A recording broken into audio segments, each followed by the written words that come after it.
How's it going, guys? This is Ch.301 here. I wanted to give my quick review on Fairy Tale Chapter 301. Pretty much the chapter starts off with Wendy used the Milky Way to summon the dragon called Zeref, if I'm not mistaken, Zeref.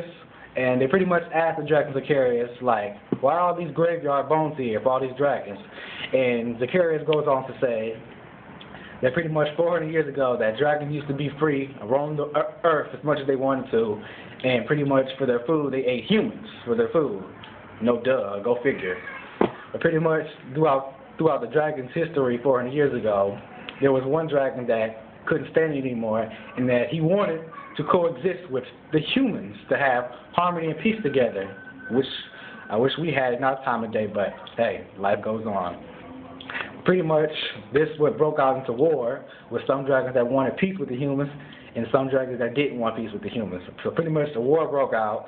The war went on for a couple of 100 years, and pretty much during those 100 years of the war fighting, some dragons taught humans dragon slayer magic to help them in battle, to fight together as one.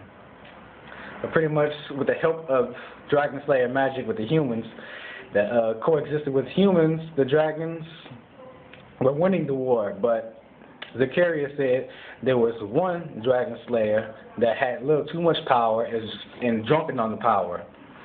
And pretty much Zeref was even scared to say the person's name, but he did give some details about the person, that his magic was greater, his dragon slayer magic was greater than any other, and that he was killing all the dragons and covering all the dragons' blood on his body, which over time, killing so many dragons, it started to change his physical appearance from a human into having scales on his body, sharp teeth, and all that stuff. And pretty much, as he kept killing more dragons, killing blood on his body, he finally became an actual living dragon. He actually became a dragon. And pretty much, he said was once this person became a dragon, that he took over and ruled all the other dragons. And the Dragon King, actual name is Acnologia. There we go. Acnologia, saying that he was once a human, but over time killing so many humans and putting his blood on his body, turning him to a dragon, which is very shocking. I did not know that a person can be once human, then turn into a dragon. That is very surprising. But pretty much, she goes on to talk a little bit more. Then, as he's about to say something, I think he was talking to Natsu or someone else, he disappears. Wendy says his aura is gone, so he's vanished.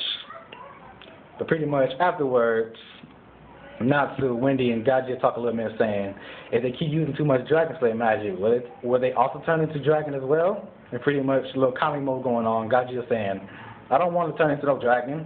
And Wendy's saying, oh my. Then afterwards, we hear a voice, and everyone turns around, and we see, I think is Icarius. He comes into the grave with Yukino, saying to Natsu and the others, have you read the Demon Zeref textbooks? That there was once a demon. There was once a demon that attacked a village, and Grace says it was, if I remember the name, Delolia, if I'm not too mistaken.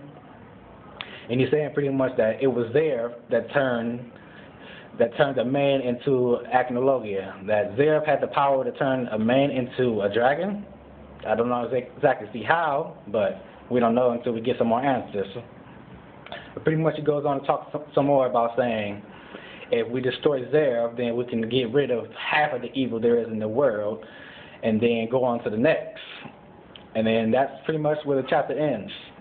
Pretty much overall, this is a good chapter. Like, we're starting to get more answers as we get along into the story. Is more. We're starting to learn that Acnologia was once a human, and that's very shocking, but I'm not very surprised really, because dragon slayer magic is something very impressive. But is it true though that using too much dragon slaying magic will turn you into a dragon? Just have to pretty much wait and see.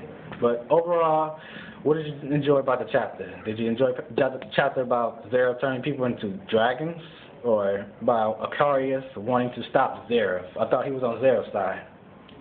To me, I think he's just trying to use natsu and the others to get his ultimate plan with the Eclipse plan, which still we don't know yet what it is. But let me know what you thought of the chapter.